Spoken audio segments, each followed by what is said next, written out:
Dak terima anak kandungnya, inisial KS, dicabuli oleh abah tirinya, inisial DD.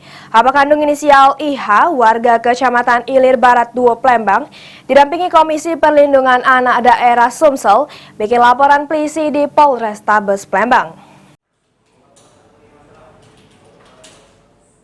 Dak terima anaknya inisial KS jadi korban pelecehan oleh abah tiri, IH selaku abah kandung korban datangi sentra pelayanan kepolisian terpadu Polrestabes Plembang bikin laporan polisi.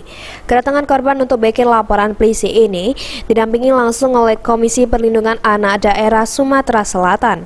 Menurut keterangan abah korban melalui Ketua KPAD Sumsel Dwi Noviani, mengungkapkan kalau korban dipaksa oleh abah tirinya inisial DD untuk ngebuka celana. Sesudah itu pas terlapor nak ngelancar ke aksinya, keburu ketahuan oleh emak kandung korban yang ngurupo ke bininya.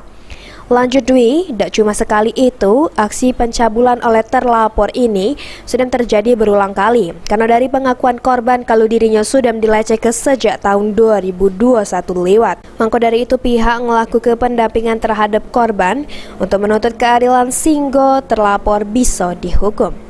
Mendapatkan pelaporan bahwa anak ini diduga ya, artinya anak dipaksa untuk melakukan perselingkuhan dengan ayah tirinya. Itu sudah sering terjadi? Sering, mulai dari tahun 2021 informasi yang kami dapat. Kira-kira sudah berapa kali?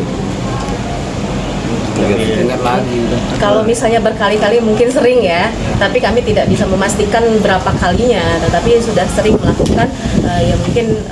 Heru Wahyudi, PAL TV.